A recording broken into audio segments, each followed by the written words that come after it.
Assalamualaikum warahmatullahi wabarakatuh. Saudara-saudara, kita di season ini, di channel Barokah Sunni ini, kita akan membahas tentang bagaimana usulul Islam, pokok-pokok Islam. Season pertama adalah kita membahas tentang bagaimana Islam secara bahasa. Yang kedua adalah bagaimana Islam secara istilah. Makna bahasa dan makna istilah. Apa Islam itu sudah kita bahas di season pertama. Saudara-saudara, Islam itu tidak akan bisa berkembang, Islam itu tidak akan bisa sempurna manakala kita tidak paham apa dasar hukumnya, apa pokok-pokoknya. Banyak orang yang merasa mengaku sudah mampu untuk berislam dengan sempurna, tetapi dalam tataran pengetahuan masih jauh dari panggang. Karena minimnya pengetahuan. Kita tidak boleh terlalu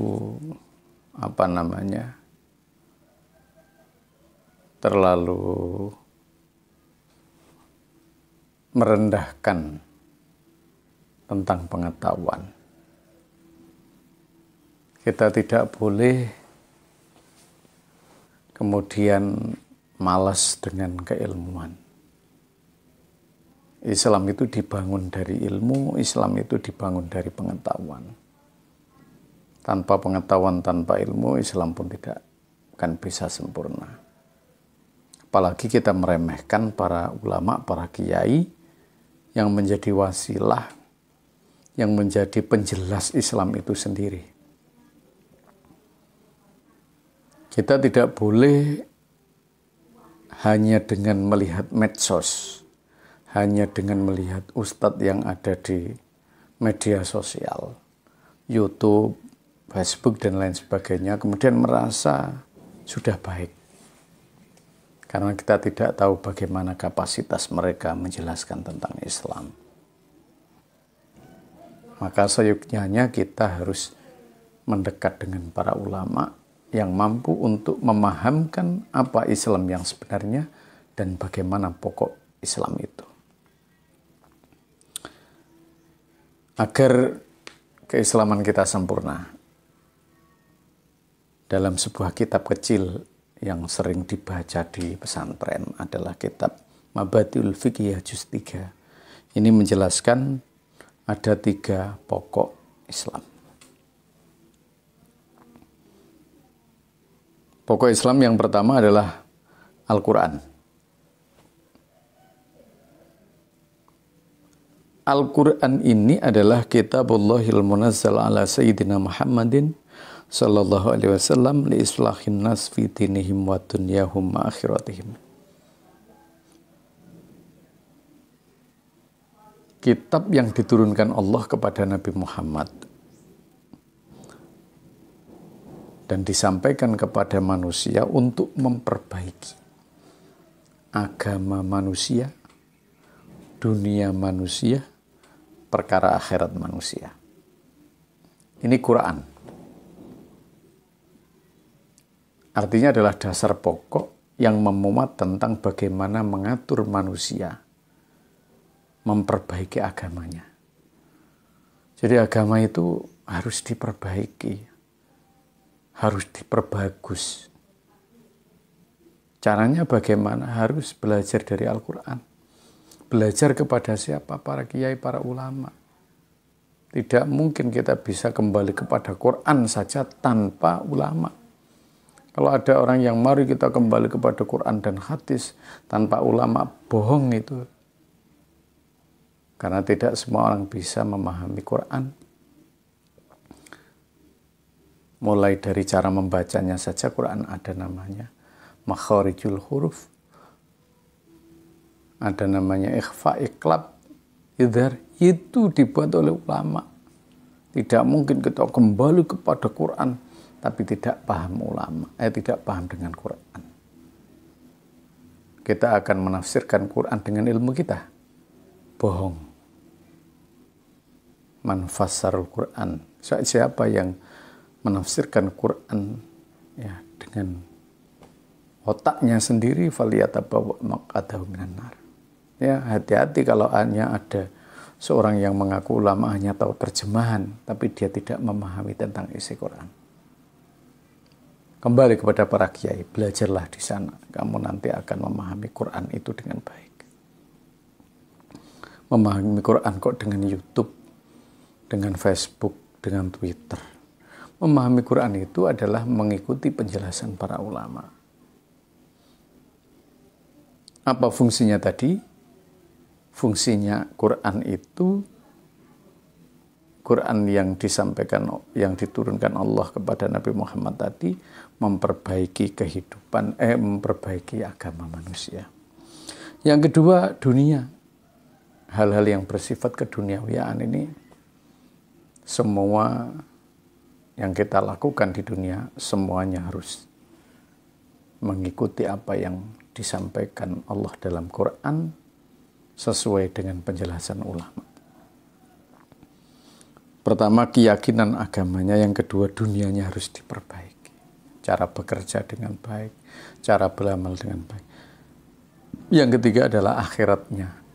Manusia bisa selamat akhiratnya itu karena dia belajar mengikuti apa yang sudah disampaikan Allah dalam Quran sesuai dengan pemahaman ulama.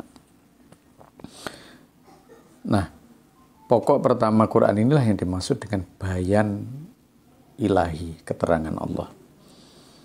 Yang kedua adalah hadis. Hadis itu qaulun wa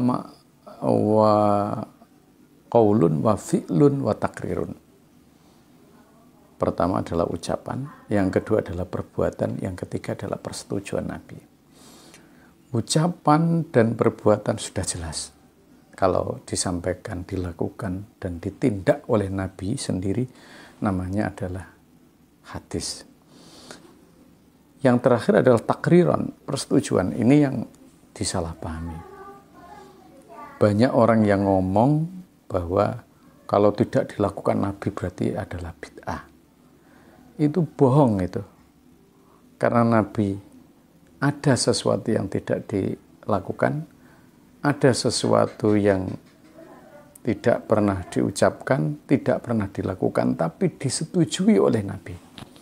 Itu sudah menjadi hadis. Contoh, Nabi tidak pernah memuji dirinya sendiri. Baik itu ucapan maupun perbuatan. Kemudian ada sahabat yang memuji Nabi. Lalu Nabi Muhammad diam dengan pujian itu. Maka persetujuan Nabi, diamnya Nabi ini menjadi hadis. Diperbolehkan. Tidak bid'ah memuji Nabi, tidak bid'ah membaca sholawat, qasidah, burdah, dan memuji-muji Nabi. Ada lagi sholat wudhu yang dilakukan oleh Sayyidina oleh Bilal bin Rabah, sahabat Bilal. Bahwa ketika sahabat Bilal setelah wudhu kemudian sholat, kemudian Rasulullah mengatakan, sholat apa Bilal? Sholat untuk wudhu. Rasulullah tidak mengerjakan, tapi menjadi sunnah karena takrir, persetujuan Nabi. Banyak itu, banyak sekali. Jangan semua yang tidak dilakukan Nabi adalah bid'ah, jangan. Itu orang-orang yang tidak paham. Yang ketiga adalah ijma'. Ijma' itu adalah kesepakatan para ulama yang kadang tidak ditemukan di dalam Quran dan hadis karena ada persoalan zaman baru. Lalu para ulama menyepakati boleh dan tidak boleh. Kesepakatan para ulama dalam satu masa itulah yang dimaksud dengan ijma'.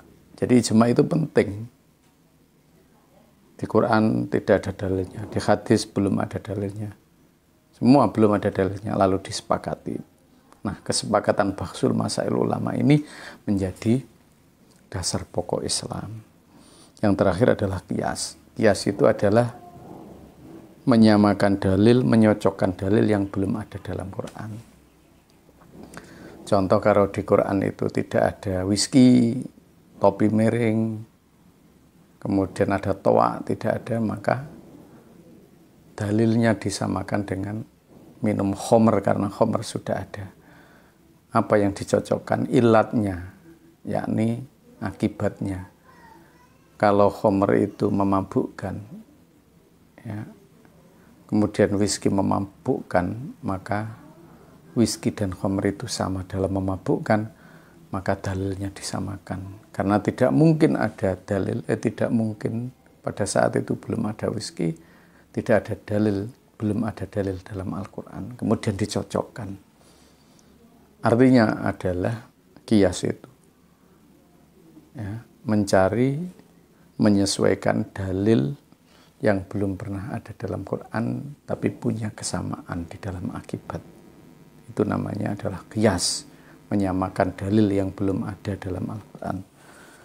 4 hal inilah yang menjadi pokok agar orang itu agamanya kuat. Bukan hanya Quran, hadis, tetapi ijma' dan qiyas. Jadi Ahlussunnah wal Jamaah menyatakan Islam itu bisa sempurna dengan 4 pokok. Pertama adalah Quran, kedua adalah hadis, yang ketiga adalah ijma', yang keempat adalah qiyas. Semoga kita menjadi orang cerdas dan mahasiswa yang cerdas. Wallahul muwaffiq ila aqwamit thoriq. Wassalamualaikum warahmatullahi wabarakatuh.